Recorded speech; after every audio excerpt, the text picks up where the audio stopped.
somewhere on the bus he needs to go? No, she just doesn't know I was doing this.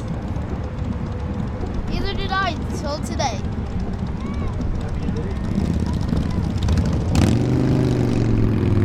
Why did you invite him? Well, you know, it's important for us to expose our veterans to our young audience. Here they come again.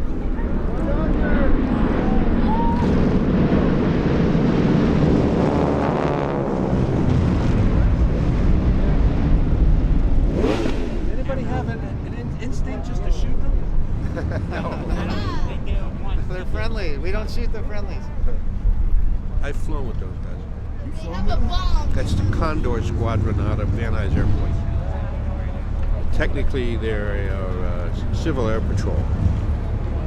It's a bunch of guys flying AT-6s, which are World War II training planes for fighter pilots. They used to have 14. I think they now only have Go Dodgers! a few less. Thanks for coming to the parade. I think it's important that our young people today understand what it is our veterans have done, our men and women of the armed forces, and how the extent of what we've put our lives in front of in order to provide our country with the best we have available.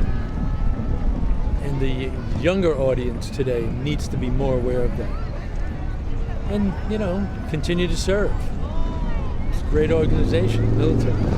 Education benefits, housing, a lot of good things come out of having served in the military. Not only a deep-rooted friendship, but you served your country. And that's what we need to do more of. Did you make any war pictures? Were you in any war pictures? I was in one military picture called Midway. I played Ensign George Gay. And Ensign George Gay was the lone survivor of Torpedo Squadron 8. And Torpedo Squadron 8 made the initial contact with the Japanese. And as a matter of fact, it was the beginning of the Battle of Midway. That's the name of the movie, Midway. When you say initial contact, was that the guy who recognized that there was an invasion coming? It wasn't about George Gay recognizing that the Japanese were headed our way. George Gay was shot down. He was the lone survivor of Torpedo Squadron 8. That squadron made the initial contact with the Japanese and did battle. And as he was shot down, he released his torpedo, made a hit, went across the bow, and his plane went in the ocean, went in the drink. And as he came up, after having been shot in the arm, after he bobbed up, he made eye contact with Yamamoto. And 30 hours later, Yamamoto sent a boat back looking for him. At the same time, a scouter plane spotted him while they were out looking for the Japanese fleet. And he was motioning to the scouter plane by his compass that they went off that way. They radioed back. That was the initial start of the Battle of Midway. And I was proud to be a part of that. When I went on tour publicizing the movie with Ensign George Gay.